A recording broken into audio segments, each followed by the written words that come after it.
again. I know that it is a back-to-back session, but what I will do is that in this session, to keep you interested, I will we will be now working on the applied cryptography part. That is, we will see something in action, crypto in action.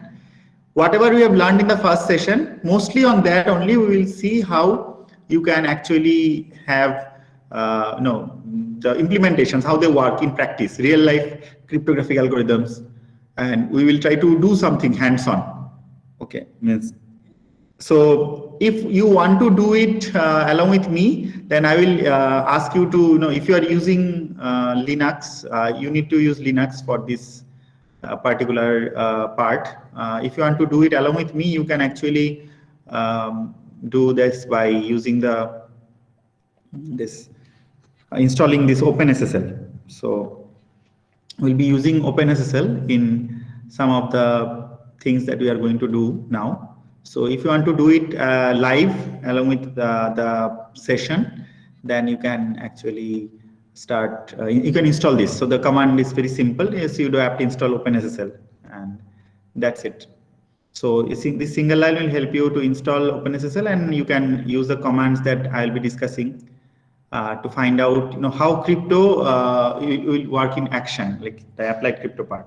So this is the applied crypto part. That means Alice and Bob are no longer in the theoretical realm. They are going to meet the world. They are going out, and we will see in our day-to-day things that we use how this comes into the picture. At the end of the talk, we will have two case studies. One will be on TLS, that is the way, whenever you write www.google.co.in or google.com, what actually happens in the background.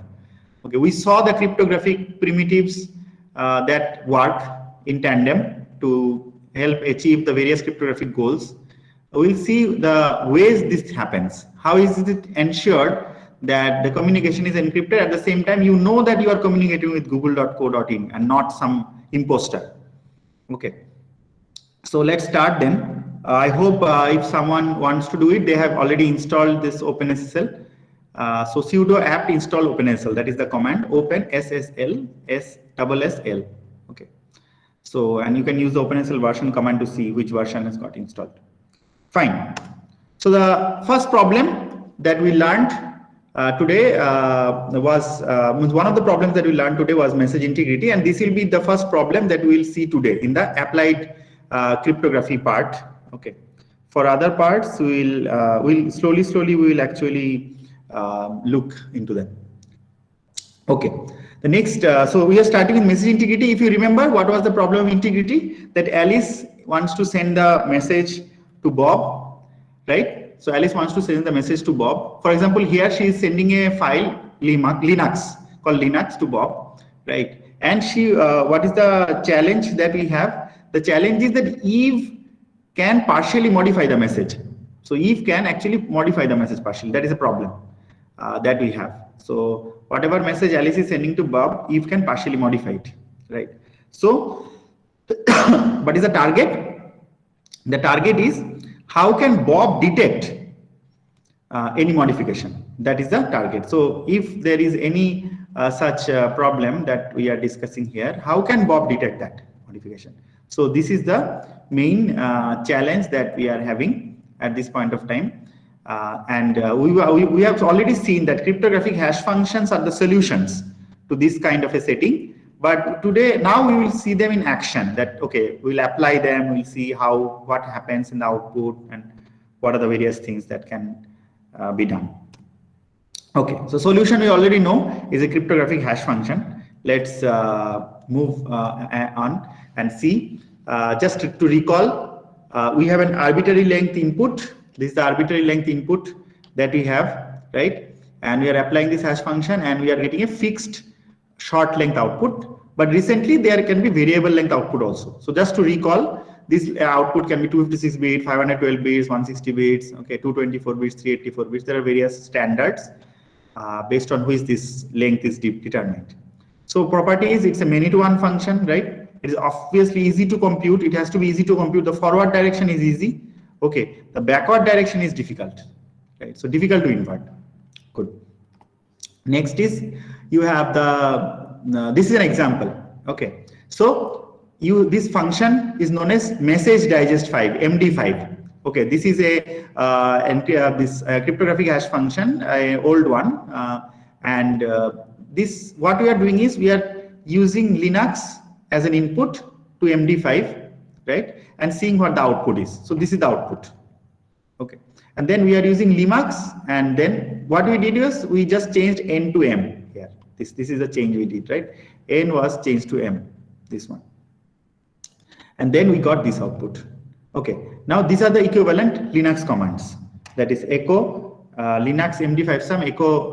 For example, you can do Windows or Linux or Limax, whatever you want. So maybe we can try to see. So this is the, I think this window is visible. I will maybe zoom it a bit. So we can easily do this echo. Okay, and then we'll use Linux linux, right? And then we'll pipe it to this command md5 sum. Okay, so you see this is the output.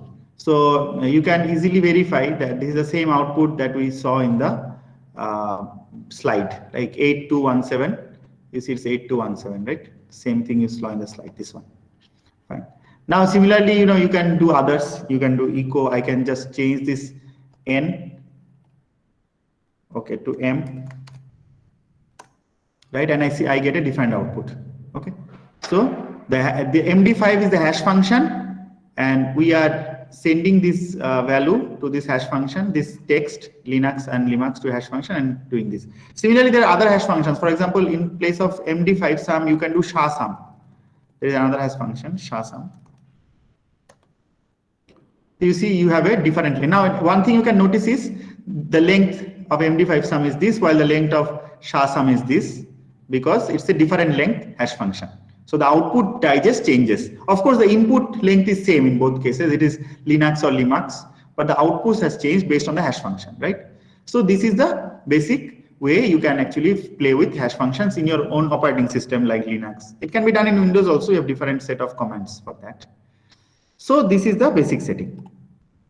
The next setting is you have, so yeah, now another thing we can do is we can actually try to do it in the form of a file. So what we do is that you echo and save it to a file. So this what you will do is what echo Linux greater than file 1 will do is that it will give this content of Linux inside file 1. Then you copy file 1, file 2 and echo Linux to file 3, right? Limax. See, this is here n has changed to m. Please note that n has changed to m. And then we can do an MD5 using OpenSSL. So I think by now everyone, if those who are interested to work live, you have installed OpenSSL, I guess. You can use this command OpenSSL MD5, sorry, OpenSSL MD5, then file star. File star means it will take all the files, file 1, file 2, file 3. So let's do it here.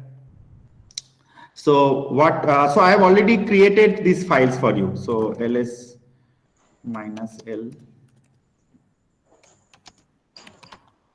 file star, right? So these 3 files have already been created. Okay, and if you want to see, let's see the file 1. So I'm using the vi command. So file 1 is Linux.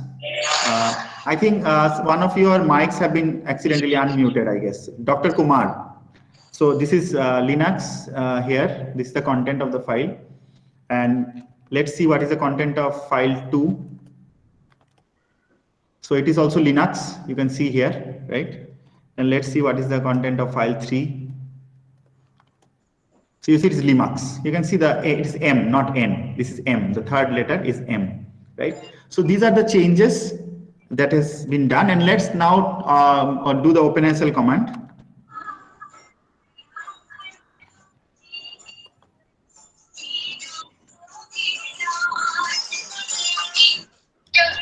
I think Mr. Kumar, Dr. Shio Kumar, your mic has been. एक minute पूछ रहा है.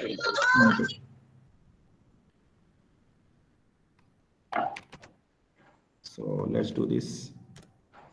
Sorry, I have forgotten to give the F. So this is, you can see this is F, right? So using MD5 file start, I can see that these are the three outputs that I got, right? You can see here, this is the file 1 and file 2. Since file 2 was copied from file 1, you see the same output you are getting, right? While here for file 3, it was Linux, so the file is changed. Another thing you can see that here we used it MD5 here, and here we used it using OpenSSL, different command, but the output is same, right? This is the same output. So see, file 1 and file 2 were copied, so the output is same. I was mentioning you that in GitHub, in Git, in the Git version control system, this is how it finds out that there are two files which are duplicates. Here file 1 and file 2 are duplicates. Their name is different, but the content is same. And the hash is computed on the content of the file. Doesn't include the name of the file. It's the content of hence here the hash of both file 1 and file 2 here is actually this 8217C, right? So you can understand that a hash value acts as a identifier for the file, and here two files which are actually same have the same hash value. Okay, this is useful, right? This is useful and it's used in this context. So I guess this is clear up till here. Okay. Now what is the solution then? The solution for this problem integrity is what Alice will do is that Alice will send the file Linux along with the hash value 817. The hash value we just computed. She will send these two to Bob. Okay. So Alice sends the hash digest along with the file. Okay. And what is the thing that we are getting? Here, if will partially modify the file, if partially modifies the file, right? If tries to modify, this is what is our assumption. Now what Bob will do? Bob will calculate the hash of the file, and Bob will find that it doesn't match.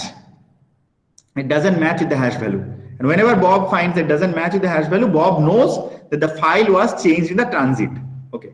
Now here some of you may ask the question, what if Alice could also change the hash value completely and all those things? Yeah, you are right. Alice can, if Alice changes the hash value also, then Bob will not be able to find out. But here the assumption is that Alice has partial control over the system, not complete control. Okay, which is quite reasonable assumption. And for other kinds of settings also there are protections. Here we are just talking about integrity. So once we have authenticity also the integrity, then even if Alice changes everything, she is not going to achieve anything because the key will be there. Key is not known to Eve. So this is how we are solving the first problem, right? So as we mentioned, there are other applications. It's a very powerful primitive, and we know that it is used in Bitcoin, virtual control systems, digital signatures, and many other things, right? So now what we will do is that we will look at another application of this. So is everyone clear with the current application that we did? How the hash acts as an identifier for the files or the content of the file? Is it clear, guys? Can you maybe raise your hand to let me know you are there and you're comfortable with what has been taught yet? Okay, fine. Thank you. Thank you. I can see many hands popping up. So the next thing is that we are looking at password storage now. So you see, password storage is something that is very important, right? So whenever you have, you log into a Linux system, right? Maybe it's Ubuntu or any other flavor of Linux, or for that matter Windows. That doesn't matter. Here we are talking about Linux. How does it verify your password? That is the question. Now, some of you might think that it stores the password, and whenever I enter the password, it compares it and finds that it is right. Then actually you will not be, you will be wrong. You'll be incorrect. Your conclusion will be incorrect. It doesn't store the file. Okay, so it doesn't store it. So this is your common, password Ubuntu login screen, right? Which you guys are familiar with. Maybe it has changed over time, but it is one of the ones you might have used earlier. So does Linux store your password? The actual answer is no. Okay, passwords are never stored. Not never, but Linux doesn't store it. Some bad systems can store your direct passwords also.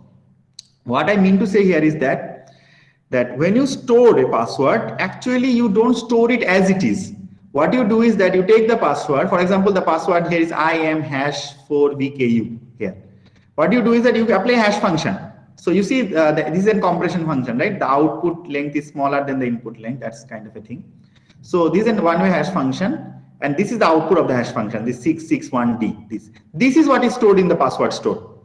Okay. Now, what will happen when you want to log into the system? Whenever you are logging to the system, this is the time when you generate the password, it is stored. When you log into the system, that is verification and input password against the stored hash, right? So what will happen is, you will enter your password, I am hash 4bku, ku, it will be hashed.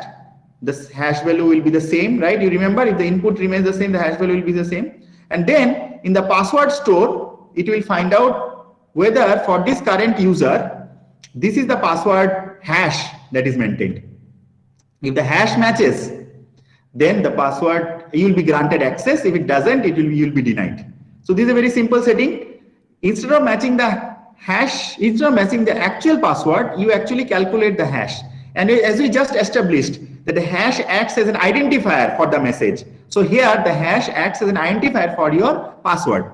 So password to hash is computed, hash is stored at the time of registration or at the time you change your password, and then whenever you want to log in, whenever you want to access your system, you apply that, you give your password again, it is hashed, and the hash is compared with the stored hash, and if it matches, you are granted access. So this is how password verification happens. Now if you look in your Linux system, you can actually see these are the files where it is stored. Okay, so /etc/passwd is the file which has booking information about the login. Okay, on the other hand, /etc/shadow and /etc/shadow- are the files where your actual hash values are stored, password hash values. Okay, so this is the place that we are going to look into now. Okay, let's look into this place. Let us find out what is there. So first of all, let's look at /etc/passwd. So this is the /etc/passwd file. Okay, here actually it contains a lot of information. For example, my username is Dhiman, so it is containing my information here. And it tells me that my home directory is here. This is my login shell. This is my default shell, bin bash. Okay, like this, if there are multiple users, their information will also be here. Okay, so now let's log out. And now if I try to open my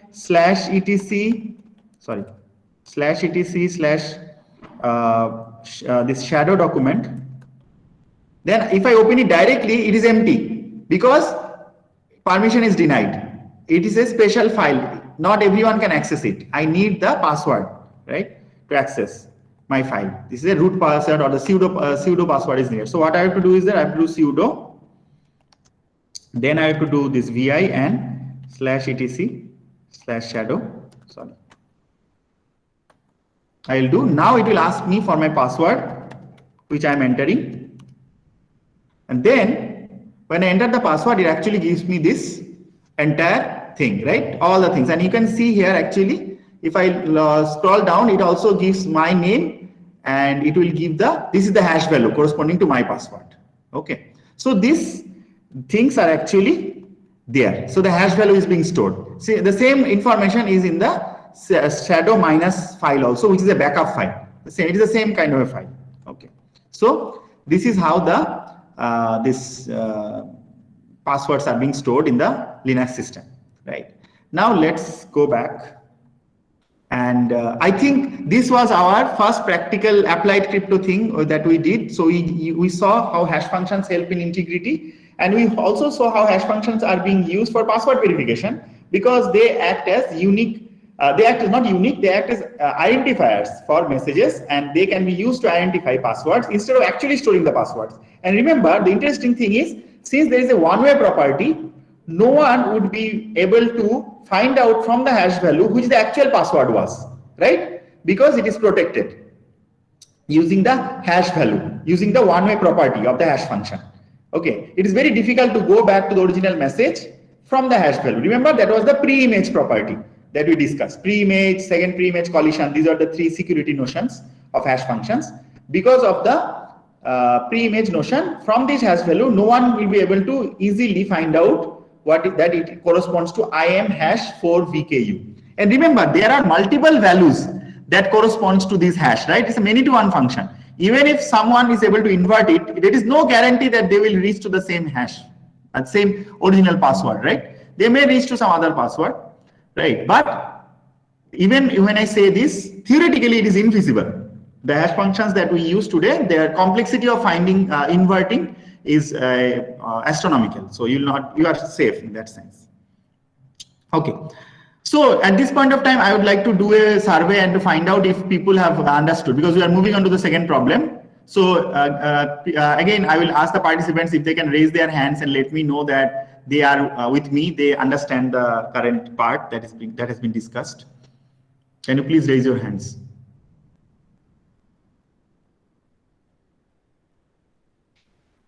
Okay. Okay, great. Thank you. So we are now moving on to our next problem, that is message privacy. So as I mentioned, our basic aim is to look at the practical aspect, how we are actually going to in practice, how we do whatever we learned in the first half, in practice how we are going to do it, right?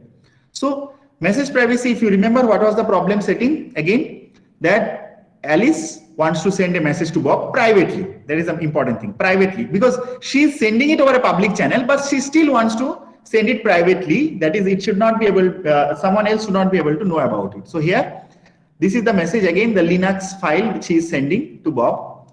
What is the problem? The problem is Eve can observe the message. But remember, since it was encrypted, so this is the content now, XAQYK, right? So in place of Linux, here it has become, due to the encryption, it has changed to this, right? And then Bob knows the key, hence Bob can communicate. So target is how can Alice communicate with Bob without Eve understanding. So Eve looks at this. She doesn't understand this, right? She doesn't understand what is happening here. She looks at this. And then the solution is symmetric and asymmetric key encryption, right? So encryption using symmetric and asymmetric key. This is the solution of this problem, right? So let's see how we can do. First of all, we'll look at symmetric key. Okay. So in symmetric key, what is the setting? If you remember, Alice and Bob use the same key, right? So you have here Alice and Bob, which are using the same key. So Alice, this is the original text. The secret key is used. It is encrypted, and this is the scrambled data or the encrypted data, the cipher text. And they both use the same key. So at the decryption end, Bob will decrypt it and get back the original text. So this is the very basic setting of symmetric key crypto.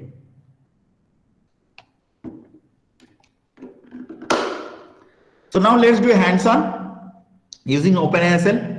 Those of you who have installed OpenASL, they can actually try it side by side. So what is the question here? What is the message here? So the message is this: echo -n, hello Bob, meet me in front of college today, bye-bye Alice. Okay, so this is the message that Alice wants to send to Bob. So this is saved in this file alice.txt. Okay, and you can see this particular output here. Okay, and you can also see what is the word count of this particular message, right? So let's do this hands-on. So for your convenience, I have saved the commands. So I will, instead of typing, I will just be using them. Okay.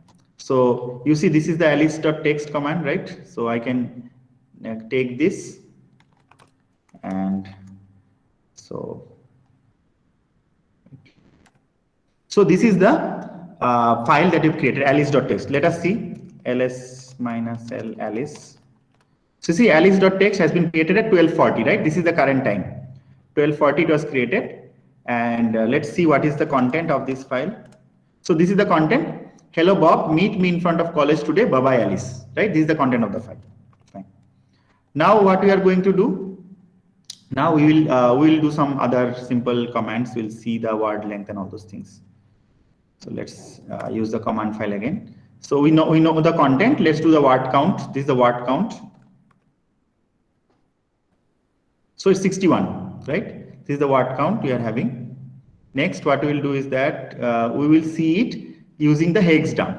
So see, this is the hex dump. This is a very useful tool, people. Just try to use this. So let's do the XDump. This is the XDump. So it shows us, see, it shows us the content from the every location. So here, hello Bob, meet me in front of the college today. This is the hex form of the previous columns is in the form of hex.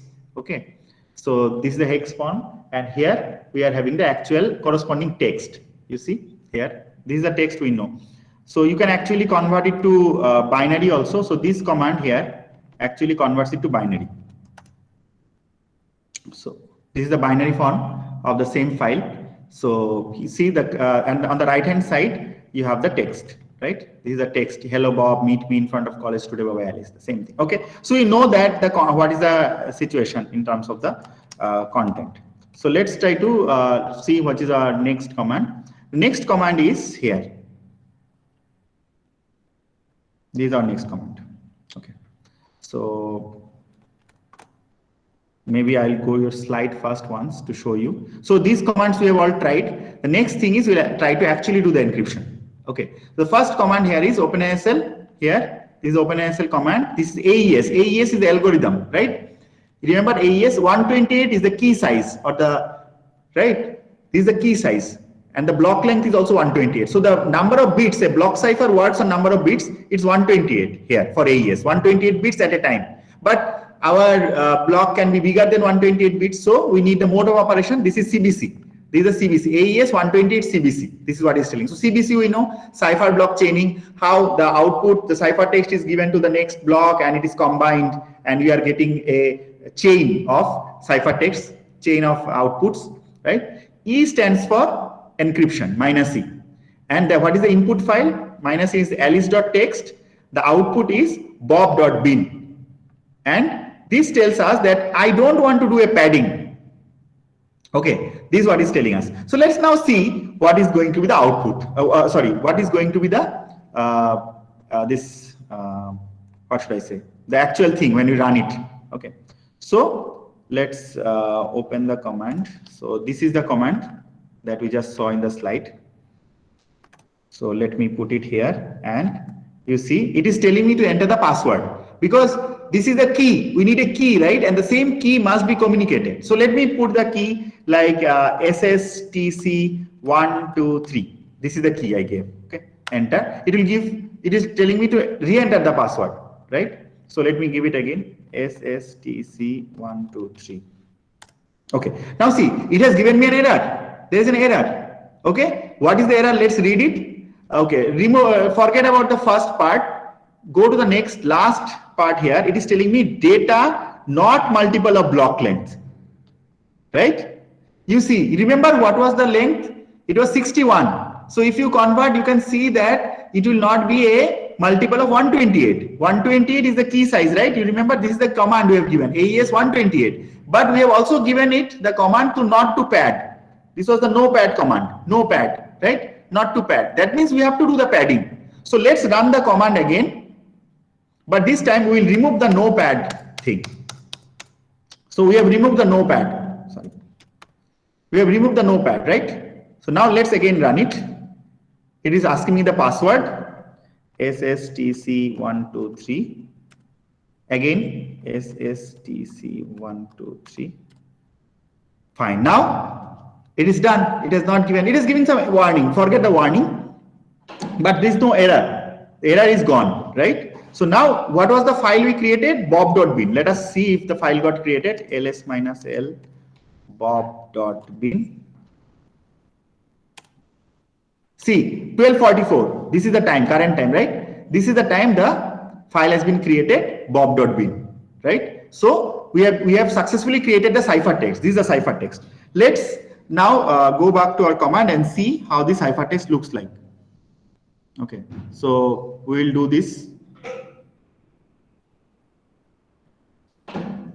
but we'll use the Bob part, right?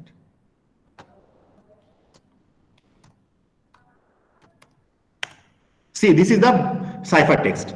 You can see the ciphertext was padded, right? That's why you have more here. If you compare it with the original, this hello Bob thing, this is containing how many lines here? But here it is more, right? So if you look at this, it finishes as 0038, this location it finishes. But here it finishes at 0048. So these two blocks are more, right? So because it is padded, the message was padded, right? That's why it increased in length. So this is our ciphertext. This entire thing that you are seeing is our ciphertext. Okay. So this is unreadable, right? There is something like salted, but this is related to the password that we used. But other than that, anything you can find out, not make out anything. So Eve observes this. Eve, when you send the file over the internet, over a public channel, anyone who can observe the file will open the file and see this, nothing more. Okay. So our privacy notion is, we get the idea of privacy right here. Now, once we have encrypted, our next task is to decrypt it, right? So let's find out the decryption. This is the decryption algorithm, decryption command, sorry. So let's give the decryption command. Okay. So again, let's see it before running the command. What are the things? OpenSSL, AES 128 CBC, same algorithm you have to use to decrypt, with which you encrypted. Instead of E, we are giving D. See, here it was E. E was for the encryption. Here it is for decryption, D. Then what is the input file? The ciphertext, bob.bin. What is the output file? bob.txt. And we are giving no padding. Okay. Again, we are giving no padding here. But this time you will see, it asked me the password. What was the password? SSTC123. See, it happened. The decryption happened. It did not give me a warning.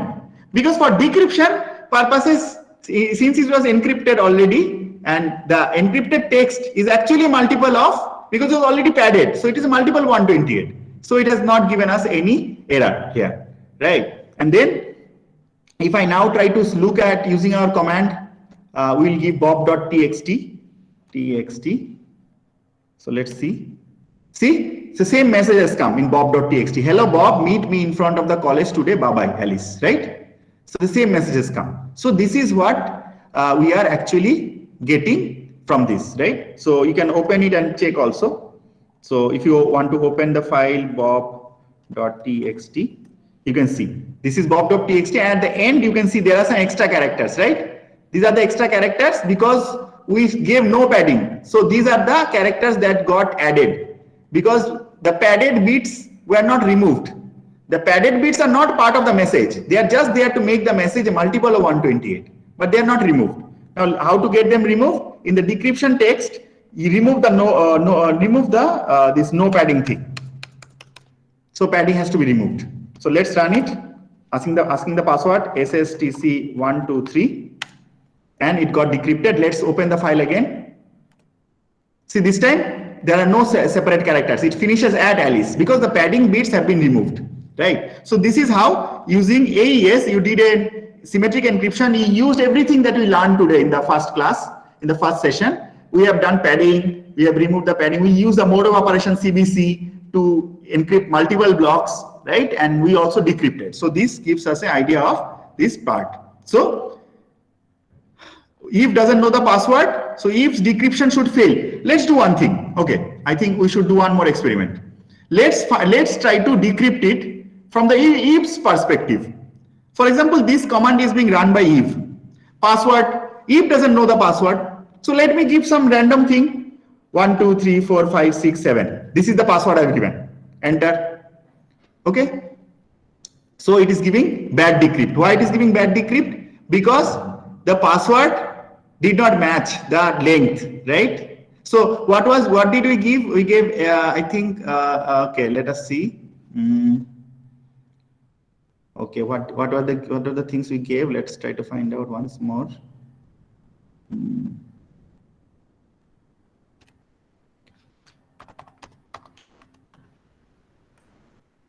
Yeah, so it is giving us bad decrypt, right? Right. So let's see once if any file got created. ll bob.txt.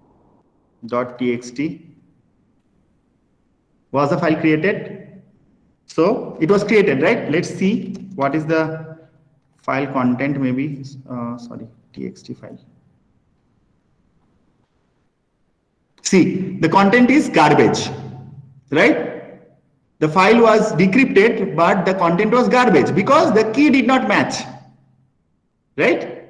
The key was wrong. I did not give SSTC123 I gave 1, 2, 3, 4, 5, 6, 7, something like that. So it got decrypted to garbage, right? So this is what Eve is going to see if Eve tries to decrypt it without knowing the password, right? So even neither bob.bin not bob.txt, nothing is helping Eve. So what was our mission? Our mission was Eve's decryption, that Eve should not know anything about what we are sending. And what we have done, we have achieved that, right? So the mission is accomplished. Eve's decryption is failing, mission is accomplished because Eve doesn't know the password. Great. So we have achieved privacy using symmetric encryption. Now the second part. Second part is asymmetric key. So this is the part where our idea will change a bit. So how it will change? Alice and Bob no longer have the same key now. They have different keys. Okay. So Alice, every person has two keys. One is known as a public key, another is known as a private key. Okay. So these two keys are being used by Alice and Bob. All have this. So if Alice wants to send some information, okay, to Bob, then what Alice will do? Or if Bob wants to send some information to Alice, what Bob will do? Bob takes Alice's public key and encrypts the message and sends it to Alice. Alice uses her private key to decrypt the message. Now, let me try to explain to you what is this public and private. By definition, a public key is something that is public. That means everyone knows about the public key. It's a public information. It's not a secret. But a private key is something that is kept secret. So there is something known as a key generation function, which generates a public and private key for every user. For every person involved, it generates a public and private key. And whenever you want to send a message to some person, the first thing you need to find out is what is the public key of that person. If you know the public key, you can use his public key to encrypt the message. Since it is only he who knows the private key, he or she will be able to decrypt the message. Right. So this is the idea of asymmetric encryption. Asymmetric because there are two keys used. The key that is used for encryption is not the same key that is used for decryption. He uses the recipient's public key to send an encrypted message. The recipient uses his or her private key to decrypt the message. So let's try to understand a real life analogy about this. So I think all of you in your house, you have a post box, right? Where you receive your letters, the post box. Consider the address of the post box as the public key. Okay. So the address of the post box is a public key, but the content of the post box is private, and you might have a small lock on your post box which you open to get the content of the post box, right? So think about it. If I want to send a letter to you, I want to know your address. Your address is public information. I can find out. If I know you, I can find out, or I can even ask you what is your address. You won't feel any problem telling me what your address is. It's public information. Then I can write a letter to you in that address. I can post it, and the post office will let us read. Means it will put it there, right? It will put it to your letterbox. Now, no one can open the letterbox other than you. You will go with your key of the lock, which is your private key. Open the lock of the post box and take out all the letters you received, right? So this is the idea analogous to public key encryption or asymmetric encryption, right? So public key is a public information which can be shared with others without any problem. Private key must not be shared. It has to be kept secret with the user only. So if anyone wants to send a message to some person, he or she would need his or her public key, the recipient's public key. The sender would need the recipient's public key to encrypt, send it. The recipient, once they have received the message, can decrypt it using his or her private key. So this is the notion. So let's do a hands-on with this also. The same thing, or same text, the message that Alice is wanting to send to Bob. Let's see what can be done. So these are the commands for using RSA. So I don't know whether some of you are familiar. RSA is one of the most popular public key encryption algorithms, which is being used worldwide. Okay, it is one of the most widely used public key encryption algorithm. So OpenSSL commands for RSA. So OpenSSL gen RSA. This will generate the keys. So you remember in this key generation function, this is gen RSA. This is this gen RSA function. So it generates the keys. So OpenSSL RSA, using OpenSSL RSA, you can manage the private keys, include generating a public key from it. You can generate the public key from the private key. Okay, and using OpenSSL RSA UTL, RSA UTL, you can encrypt and decrypt this files with RSA keys. Right. So this is how actually you will go about doing this. So we can actually create. So using this command, OpenSSL gen RSA out private key.pem. So we can actually use this command, and in our hands-on we can do it. Okay. Let's clear the screen. So OpenSSL gen RSA out private key.pem. Private.key.pem will be the file containing the private key. So see, it has generated a 2048-bit using a 2048-bit modulus. I will not go into the details of this. It has generated the our key. Okay, our private key. Okay, and the public key is also given here. Actually, public key is public. So you can see. Let us do LL private. So this file has been generated at 12:57, which is the current time. So it is generated in 12:57. So this is your private key, and you can actually, if you want, you can try to look into it, though you will not understand much. So see, it is telling begin RSA private key. If I open the file, and it is ending, it's a huge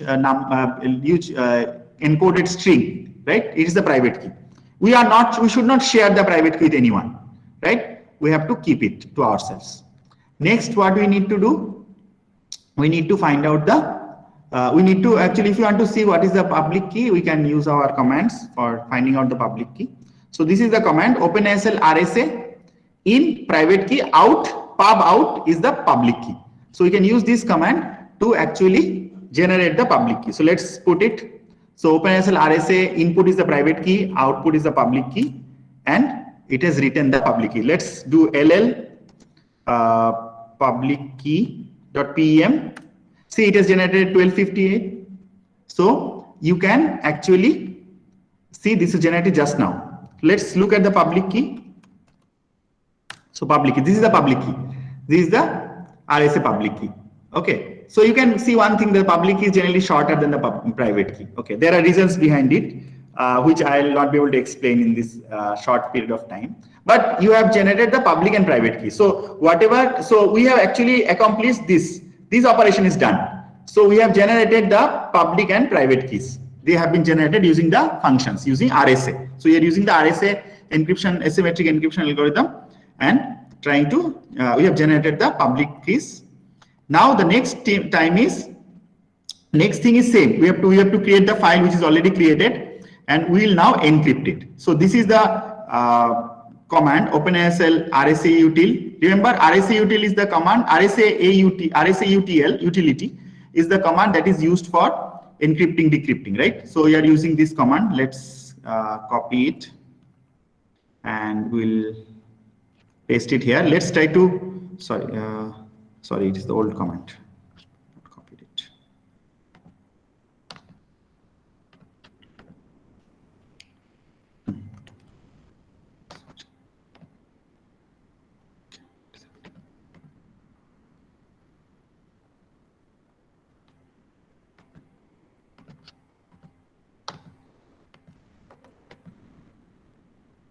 Okay, I'll use it from the command line.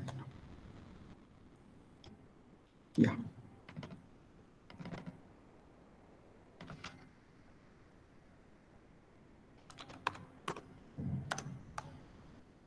So see, what was the command? OpenSSL RSA util. We are encrypting. What is the input key? Public key. Remember, we have to encrypt using the public key of the receiver or the recipient, and this is the input. What is the input?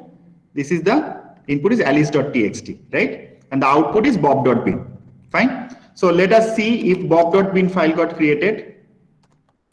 See, the time is 1 o'clock, 1300. So it was created just now. Let us look into this file. See, it's an encrypted file. So you can't understand anything from here, right? It's an encrypted file. So now we can see that we can actually also do the hex dump of the file. Let's maybe do the hex dump. So see, this is a very big hex dump of the file, and you can see reading this, you cannot understand anything, which is our main purpose, right? The data is scrambled. The cipher text, this is bob.bin is the cipher text, and it got scrambled, right? If cannot find out anything by looking into it. Done? So this is our main thing. So after that, what we will do, we will now try to decrypt this. This is a decryption. So we'll try to decrypt it. Let's see. So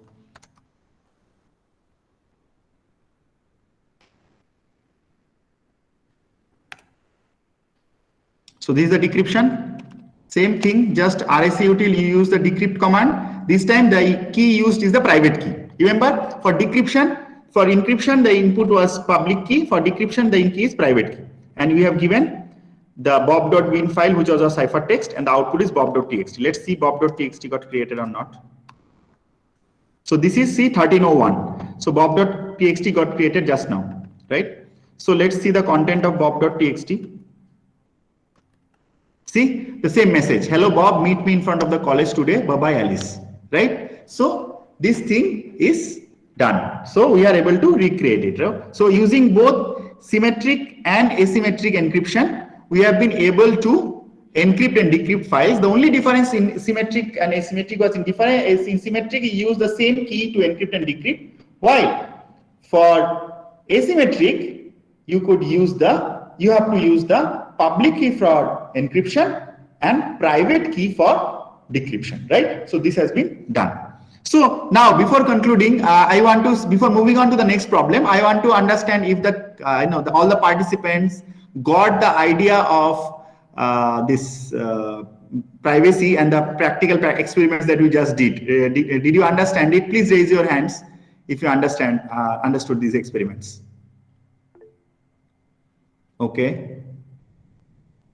Okay. Very good. Thank you. Thank you so much. I can see a lot of raised hands. So now we move on to a problem of authenticity. Okay. Yeah. So authenticity, as you remembered, what was the problem? The problem was to find out whether Bob is actually communicating with Alice. Bob has received some message from Alice, but Bob doesn't know whether the message actually was sent by Alice, right? So that is the thing that Bob needs to find out. How can Bob ensure? How can Bob, confirm that the message that reached him was actually originated from Alice, as it claims to be? So authenticity, we have to find out, right? Whether it originated from the authentic source. So the same problem. Eve wants to send a message to Bob claiming to be Alice. Eve sends a message to be Bob claiming to be Alice, right? So Eve is sending this message, but it is written from Alice. How can Bob verify that the message was from Alice? That is a problem, right? And the solution to it is root of trust, okay, or this digital signature certificates and certificate authorities. I'll tell you what it is. It is actually a very elaborate thing. It talks about something known as public key infrastructure. So I'll tell you about it. So just think about this thing that we just talked about, that everyone has a public key and a private key, right? Now this public key is given to someone, right? So if someone tomorrow comes and tells me that this is my public key, can I trust him? He can come with a public key of some other person, because public key is public information. It is available to everyone. Someone can take my public key and go to someone and claim that this public key belongs to him. How can I prove that this is not the case, right? So this is actually proved through these digital signatures and certificates. So what is a certificate here? A certificate is actually what does a certificate do? It certifies something. It vouches for some information. It tells, for example, if it is your high school certificate, then what does the certificate prove? It proves that you received those marks in that examination which was held at a particular point of time, and this is your date of birth and all those things. So that certificate is a proof of something, right? So there's some information. So similarly, the certificates here are proofs of a public key belonging to a particular person. Okay, so if there is a public key which belongs to a particular person, this certificate is issued which proves that thing. Okay, so certificates are issued by certifying authorities. And these are special bodies that government or private bodies that are there which issue certificates. So you can go to them and tell them that this is my public key. You have to prove first of all that this is your public key, which can be done using a simple algorithm. It can be proved that it's a public key. Actually, for that, what is essentially done is that you have to prove that you have the corresponding private key for a public key, because public and private keys are in pairs, right? Everyone has a pair. You have a public and a private key. If you can prove that the private key corresponding to a public key is available with you, then people will believe that this is your public key. But remember, you cannot reveal your private key. You have to prove it without revealing. How will you do that? What some person will come and tell me, and for example, I go to some person and tell him that I am the holder of this public key. So he will tell me, prove it. I will tell me, okay, you challenge me. So what is the challenge? I will give him the public key. He will encrypt a random number. He will generate a random number. He will encrypt the random number using the public key that I have given him and send it to me. If I have the corresponding private key, I will be able to decrypt the random number and send it back to him, right? If I don't have the private key, I will not be able to decrypt it. I will decrypt some garbage. That will not be the random number he's generated. So that will prove the fact that I am having the corresponding private key for the public key which I am claiming to have. So when I go to a certificate authority, I can tell him that this is my public key. He will ask me prove it. I'll tell me challenge me. He will send me a random number encrypted using my public key which I am claiming. If I have the corresponding private key, I will decrypt it. I will be able to decrypt it and I'll send it back. So he will see that I have been able to recover the random number that he had generated earlier, and he will be convinced that I have the corresponding public key. Once he is convinced, he will certify. He will write a certificate that okay, the certificates are actually like digital certificates. Okay, he will sign it. He will do a signature, digital signature that okay, this is the public key that belongs to me. Okay, and then using this certificate, whenever I go to anyone and I show them that this is my public key and this is the certificate, so the certificate will prove that I am the holder of that public key, right? So this is known as chain of trust. So it is built up. So there are more details. I will not probably go into that much details of the thing. Okay, so what we'll basically do is we will actually go a bit, we'll try to do an experiment, and this experiment will actually help us understand how this happens. Okay, so all of you who have installed OpenISL, you can use this command, OpenISL S client connect google.com at 440 port. Let's do this experiment. So I'm clearing the screen. Let's go to the command file, and this is the command. Okay, so see, I have actually run this particular command with Google. See, what it is telling, OpenISL client connect google.com 443. So it is telling me connected, and then it is telling me this, that depth 2, this is Google Trust Services, then depth 1, this is Google Trust Services, depth 0, this is google.com, right? This is a certificate chain. So I was telling you there is a certificate that is issued. So whenever I am communicating with google.com, how do I know that I am communicating with google.com? So what google.com will do is that it will tell me that this is the public key. Then I can tell, okay, prove that this is your public key. Means I'll not tell him to prove, I'll tell him show your certificate, then it can show me the certificate. And from the certificate, I can verify that this information is there. So you see what it has given me is a chain of certificates. This is a certificate chain. Okay. So this is our google.com. This is the basic level, the server I am communicating with. This is the certificate authority, GTS-CA. CA stands for certificate authority. This is the certificate authority in US, Google Trust Services LLC, who has issued this. Okay. Then there is another certificate agency, which is the root, which has issued the certificate for this CA. So see, certificate authorities also need to be issued certificates, right? To tell them that they are valid certifying authorities. You can't go to any person.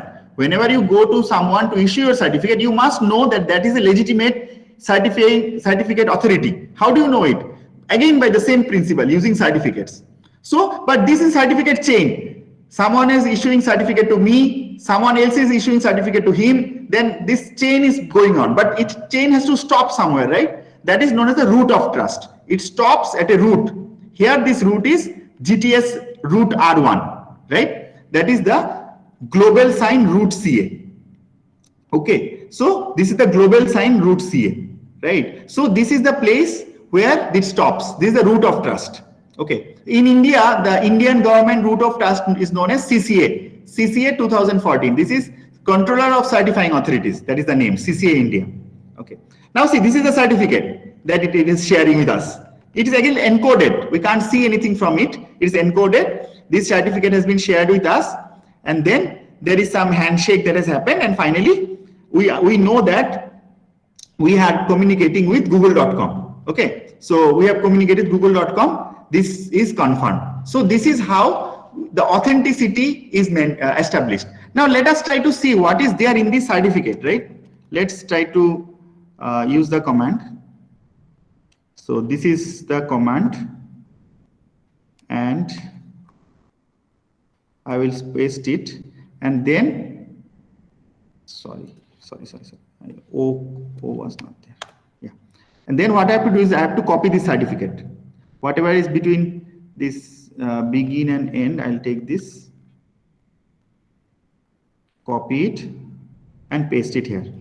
So see, once I pasted, it actually has decoded the certificate. So this was the certificate and it decoded. So see, this is the certificate.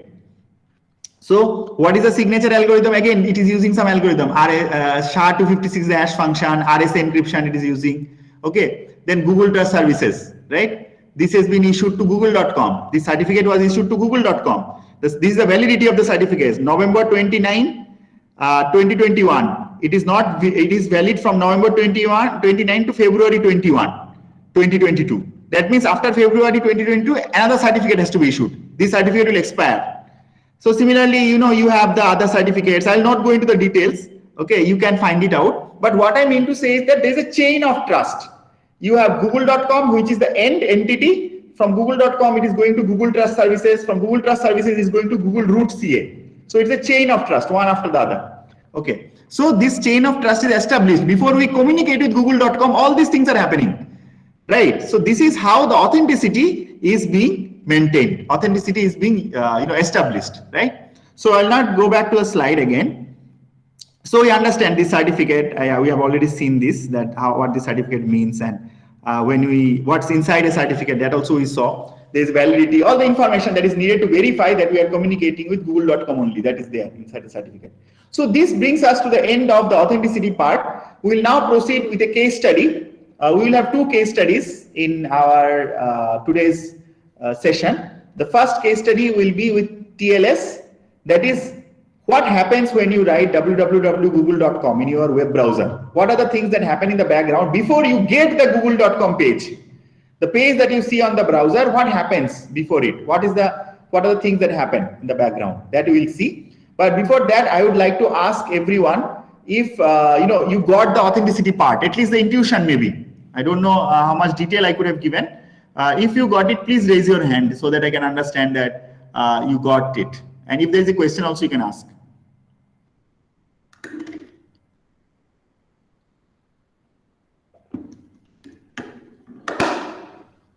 Okay, I can see some of you have raised your hands. Okay, thank you. So basically, as you understand, authenticity has to be established through a root of trust. This root of trust is established, or the framework contains the digital signatures that are given in a certificate. Okay, and then there are chain of certificates. One certificate for the end entity, another certificate for the certifying authority, another certificate for the, it goes on the chain until it reaches the root of trust. Root of trust is someone whom you trust. So if you have, it is something like this, that, for example, someone comes and tells you that some person X has asked you to give some money, right? So how do you trust that? So you maybe call up that person and find out whether you actually did it. Right. So this certificate is a way of establishing that kind of a thing, that because there is one root of trust. Agar person A आकर बोल रहा है कि person B ने कुछ दिया बोला है C को देने के लिए, so B will call C because B most probably knows C. Otherwise, why will you give the money if you don't know the person who has asked? So you will call him up. You will find out ki agar, is it actually that you asked for some money? Some person has come and asked. Is telling. So that is the chain of trust verification that happens. And it stops at the root of trust. Here you don't need to directly go to the root of trust. You can verify the certificates, and if you end up in the root of trust, you know that you are on a correct path. The certificate chain is authentic. Okay. Now we will do a case study on TLS, Transport Layer Security 1.2. Though currently the world is moving on to 1.3, but 1.3 is an advancement over 1.2. So we will actually look at 1.2 only. 1.3 you can go back and look at your home. So what happens when you write www.google.com on your browser? So in your browser is the client here, and the google.com server is the server. Okay, so this is known as a TLS handshake. TLS stands for Transport Layer Security. It's a protocol suite, and you can find more about it. So what happens during these steps when you write google.com and the google.com page is served to your browser? There are three main steps that happen. The first step is exchanging cipher suites and parameters. That is, they actually negotiate about what algorithms they are going to use. You see, encryption, integrity, and this hash functions, and this max. These are all algorithms. There are many such algorithms. These are a class of algorithms. There are many encryption algorithms. But when two people will talk, they must talk in the same language, right? If I encrypt using an encryption algorithm A and you decrypt using encryption algorithm B, then it is going to be just garbage. So we have to use the same algorithm at both ends. So this is known as negotiation between two parties. That okay, I'm using cipher A. Do you also support cipher A? Yes. Then let's use cipher A to communicate. So exchanging cipher suites and parameters, then authenticating one or both parties. This is another part. See, you are communicating with google.com. You need to know you are actually communicating with google.com. So google.com needs to authenticate itself.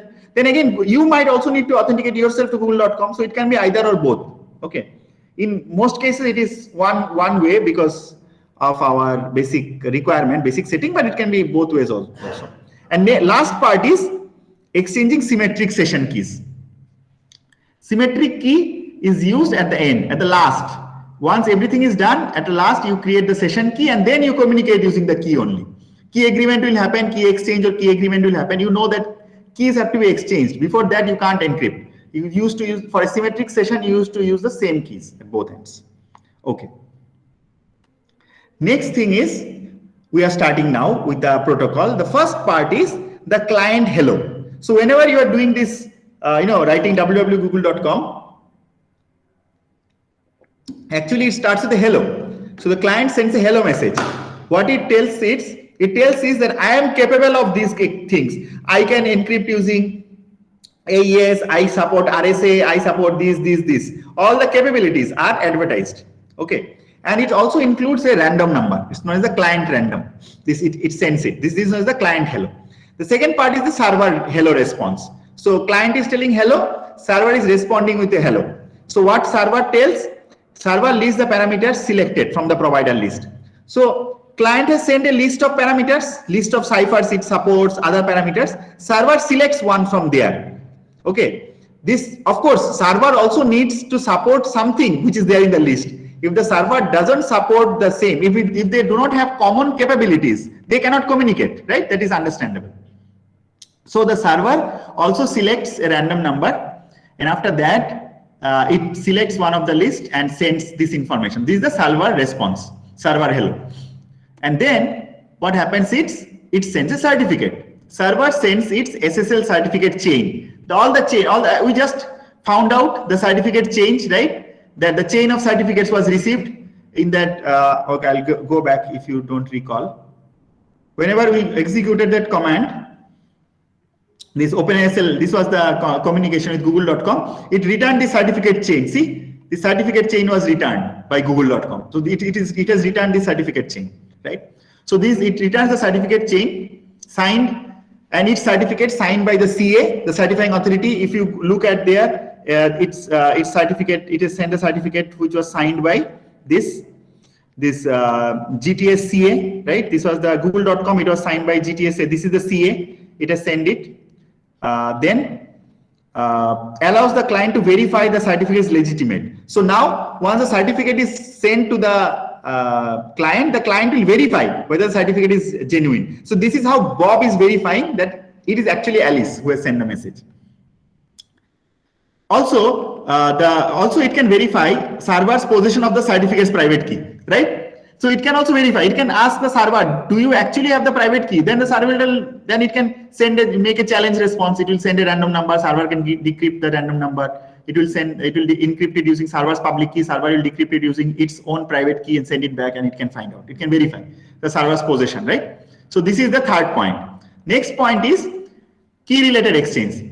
Okay, so you see, key agreement has to be done. So some key related information is exchanged between them. Okay, it can be either one party generating the key, sending it over to the other party, or both deriving at the same key.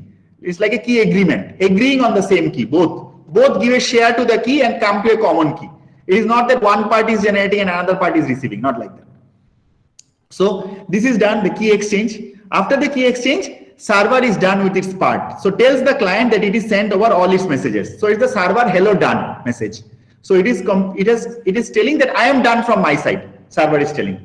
Then what the client does is that client performs its part of the key exchange. Okay, if the client has to send something or other things, or it is receiving the key or doing something, it is derives its share and it is done with its part. So client server key exchange, then server is done with its part. Client is doing the client key exchange. What is the next part? Is the cipher suit. Change cipher spec message. So session keys are generated now, because as of now they are communicating using public key and primitives. The certificates, digital signatures, all these are public key primitives. So they are communicating using public key. But now they have derived the session keys. They have derived the symmetric keys. They are switching to the encrypted communication now using those session keys. So session keys are generated from the client side, and it is moving on to encrypted communication. Finally, the client will send a finished message. So encrypted with session key, it will encrypt it with this session key that is generated, indicates that the handshake is complete on the client side. Okay, and it contains a code, message authentication code, which will help to verify that the handshake was not tampered. So message authentication codes are symmetric primitives for the same purpose, for verifying authenticity. Okay, so it can be used to verify that the handshake was not tampered. So the client is done. This is the client side is complete. Now the server will do the cipher, means generate the session keys at its end, and it will also switch to encrypted communication. This is the server change cipher spec message, and finally it also sends the finished message encrypted using the symmetric session key generated, sends the finished message. Okay, and also performs integrity check of the handshake. So it does the integrity check using the message authentication codes, and now everything is symmetric, no more asymmetric. So top part is asymmetric. Since the this key exchange is done from that side, it is all symmetric. So up till this part, nothing has been done. All is encrypted. Once the finished is done, handshake is complete. Now the Google page will come encrypted to your server using the session key that was generated. So google.com, that is how you see the google.com. So this is the basic idea of TLS handshake, a TLS handshake. So okay, I will again stop here and ask the participants to tell me if they got a brief idea about this TLS handshake, how, whenever you do this google.com, you write, and how this page is finally served, and so many things are happening in between. So by the time you do it, so you can see when I use this hands-on also, when I communicated, is actually giving me all this information, and finally the connection is done, right? So this connection is established. So this is the handshake. See the handshake, but it uses TLS 1.3, right? This is 1.3 it uses, so you cannot directly correlate to it. But 1.3 is an advancement over 1.2. So you guys can actually look into it. So can people maybe raise their hands to let me know if you got it? So I'll move on to case study 2. The last case study for today. So anyone, if you got it, please raise your hands. Okay, thank you, Mahesh. Okay, great. Thank you, Usha. Okay, thank you very much. Okay, so now we prove the last part of today's session, or the second session. This is the virtual private networks, and it is very important that we know about virtual private networks in the current context of this pandemic. Many people are working from home. Many people are, all the offices are operating remotely. So how can we actually, have a virtual private network? So virtual private network is actually a way to share local resources over the internet to a remote location without worrying about others accessing that, right? So let's see what it can do. So this is the basic setting. We have a, for example, this is State Bank or maybe some company. This is the branch office. This is the headquarters here. Okay, and what we have is we have a router B here. We have a router A. Okay, and this is over the internet. So using this something known as this IPsec tunnel, this server here, this branch here can access all the resources in the headquarters over the internet. So this branch can be at Bhilai, headquarters can be in Delhi or Mumbai, and they still can communicate with each other. That is possible securely using this IPsec tunnel over the internet. Okay, so now the question is that how you can actually establish something like this. Can you do it? Can you do it? So actually in this particular talk, I will explain that only, that how you can do it. So here in this particular setting, we have these 4 things. One is this client A, which is a laptop. Then there is a client B, which is another laptop, and this gateway A and gateway B. So you can think about client B to be the headquarters and client A to be the branch office that we just saw. And this gateway A and gateway B are the gateway servers. And this communication between them is happening over the internet. You can think about it as of now. The same setting. We're trying to put in the same setting. So the question is how to set such a thing up. We want to be able to, client A should be communicating with client B over this channel. Okay, without worrying about anyone accessing this tunnel. This tunnel, IPsec VPN tunnel, this should be, no one should be able to see what is happening inside this tunnel. Okay, so let's see. So we install IPsec. First of all, if you want to do it on Linux, this one is based to Linux. You have to install the IPsec tools package. So you install the IPsec tools package on the gateways using this command. IPsec apt-get install or apt install IPsec tools, install both. Next is you have to set up IP forwarding. What is IP forwarding? Basically, whenever a packet is originate from client A and it will reach here. So it is on the LAN interface, right? If you can see, I will maybe zoom it a bit. You see, this is the LAN interface on this Raspberry Pi. And this is the Wi-Fi interface, right? This is the LAN interface and this is the Wi-Fi interface here. So if a packet comes, network packet comes here, it must be forwarded to the Wi-Fi interface, right? So this is known as IP forwarding. This has to be set up. Otherwise, when it comes here, it will. How would it know where it has to go from here? It is because this is on a different interface, right? So this is done through IP forwarding, right? So you have to use this file in the proc sysnet IP4 directory, IP forward, and set it to 1. So just open this and set this value to 1. Okay, then you can see this value is becoming 1, right? And you have to do it at both the gateways. Okay. Now you have to do the IP configuration at the manual IP configuration at the gateways again. Sorry. At the gateways here. So here you are configuring the manual IPs. So IPs are being configured at the Ethernet interface. These interfaces are giving manual IPs. Both are happening on the gateways, gateway A and gateway B. I'll zoom it a bit for you to look at. So at gateway A, you are actually configuring the IP. So this static IP address is been given 192.168.1.1/24. This is the subnet. And here it is 192.168.2.1. See, this is the Ethernet interface, right? So now next thing is you do the manual IP configuration on the clients. Same thing on the clients, on the both the clients.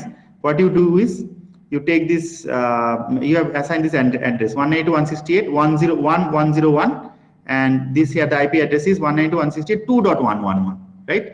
And the default route is 2.1. That is, this is the gateway. The gateway is 2.1.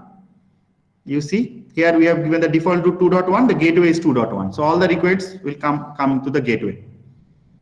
Similarly, here also it is 1.1, which is this 1.1, right? So this is our setting done. Next, we'll set up the encryption and decryption keys, right? So again, we want to encrypt the communication. So you are setting up the encryption and decryption keys. This is at gateway A. We are being setting. So these are the commands you have to use. And you are telling this is the IP address of the internet interface, that from here, from this point to this point, this encryption, this tunnel should be established. Encryption, the traffic should be encrypted. Again, the reverse. This is one direction. The opposite direction, traffic originating from here to here should also be encrypted, right? And then you are telling that traffic originating from here in the security policies, you are telling the traffic originating from here should go through this tunnel, and again traffic originating from here should go through this tunnel. So this is the configurations you are doing, right? And next is actually you are setting up the decryption keys at the other end also, right? You have done it gateway A, the same thing has to be done at gateway B also. Fine. And finally, you have to activate the VPN. How do you do it? Use this command sudo setkey -f/etc setkey.conf. Once you do this on both the gateways, the VPN will be established, right? So this establishes the VPN channel. Now you can actually see the VPN working at both sides using this command called sudo ipxrfm state. Okay, so this is the source, the Wi-Fi of one of the gateways, the destination Wi-Fi. This is the destination Wi-Fi to the source Wi-Fi, the opposite direction. You can see it is telling us that it is tunnel. ESP is the protocol, encapsulated security payload, and then this is the tunnel has been established. This tunnel has been established. This is the key that is being used in the tunnel, or the algorithm that is used is actually 3DES CBC mode. It is not AES, it is 3DES, triple DES. It is using triple DES. This is what we have set in our configuration file. If you remember, I'll show you. We have actually set this triple DES. I'll just open it up. You see here we have written 3DES. See, 3DES CBC. This is written, right? So this is, we have only set it up as 3DES. If we set AES, it will use AES. So then you have the gateway set up at both ends from both sides, and you can check it at both the gateways that this is the case. And next, you now can ping. If you ping from this client to this client here on the other side of the from the branch to the headquarter, the ping is working, side to side ping. You see, you pinging it from 192.168.2.111. You are able to ping the other side, right? The ping is happening, right? From the current side, the ping is happening. The same thing will happen for the next, the other half also. The ping is happening from both sides. So you can verify the status that whatever ping is happening, it is happening. Whatever ping packet is received, this is ICMP. That is a ping packets, ICMP packets, right? ICMP is the ping packets. And then you can also verify that at the gateway, the packets that are received, that these are ESP packets. See, I will show you the difference. See, this is the ESP packet. It's writing ESP. That is the and these are encapsulated. They are encrypted packets. Okay. So the gateway, at the gateway when the packets are received, they are encrypted. Now, when at the client, if you look at the client end, what happens is actually decrypted. The packets are decrypted because they know the key has been set up. So we actually receive the ICMP. These are decrypted packets. These are the ICMP. Original packets for ICMP, they converted to ESP over the VPN, and destination is also ESP, right? So this is what we get. And now let's go to the final part, that is what is happening in the background, how it works, what is happening in the background. Actually, a normal packet is originating. This is a normal packet originating from this client. 192.168.1.101, this is the source. Destination is 192.168.2.111. Okay, the protocol is ICMP. This is our originating packet. The next part is this packet is encrypted. Received packet is encrypted and encapsulated at gateway A. So this is the internal packet, PKT. This is the encrypted packet, PKT dash. So you see here, source is 10.3. This is the Wi-Fi interface, 10.3. This is the source. Destination is this 10.3. So destination is gateway B basically. Protocol is ESP. Internal packets protocol is ICMP. It is encrypted now and it is ESP. So this is encrypted. This packet is encrypted, right? So great. Now you can see that encrypted packet is being received here. See. So it is telling us that it is ESP. Source is this at gateway B when the packet is received. It is the source is this 235, destination is 231, and it is ESP. This is the encrypted packet, right? So now we can actually decrypt them. So if we decrypt them, we are decrypting it. Once decrypted, you can see that internal message is ICMP, Internet Control Message Protocol, ICMP packet, right? Because it has been decrypted. Overall packet was this, and now after decryption, it is ICMP, right? So this is the way it got decrypted. And finally, at the means you can see that this is the structure of the packets, ESP packets, right? So ESP packets is encapsulating the ICMP packets. ICMP packet is inside the ESP packet. That's why whatever we do, whenever it goes over the internet, when it is encapsulated, it is done. No one is able to know what is happening inside the tunnel. So this is giving the virtual tunnel because all things are encapsulated inside another thing. The next thing is finally receive the decrypted and decapsulated ICMP packets at client B. Okay, so at client B, actually, we have received the final decrypted packet. So here we are seeing the actual source and actual destination, which is the 192. That is client A is actual source, right? And actual destination is client B, right? So this is how this is happening. So I think that concludes our case study. So what did we learn today in the last session? From theory to practice, right? We had the theory in the first session, and the second session we saw all the practical experiments, right? And we used the OpenSSL commands, OpenSSL libraries, right? We first saw that about file hashing and password hashing. Next, we saw how messages can be encrypted using AES and RSA and a decryption, and how you can generate public keys, private keys. And we also saw the authentication with Google, right? Google.com, we did the authentication, how the authentication flow works. And we saw the certificates, digital signatures, and the idea of digital signatures and root of trust we understood to provide authenticity. So all the three problems, privacy, integrity, and authenticity, we did the practical aspects. We looked at the practical aspects. We did some hands-on. And finally, we saw two case studies. One was the TLS handshake, how things happen, are communicated between two parties in the TLS handshake, how you actually communicate with Google and establish the entire communication before the google.com page is served to your machine. And that is also done in a secure manner because the entire thing is encrypted using session keys which are derived after the handshake is during the handshake, right? So these are TLS handshake between the client and the server. And last but not the least, we saw IPsec, VPN. IPsec stands for Internet Protocol Security. So using IPsec and VPN, we can actually establish a virtual private network whereby we can extend all the resources from one end to the other end via the internet without worrying about if anyone tamper or looking at the information and finding it, because all the encryption is, all the packets are encrypted, right? So these are two practical things we saw.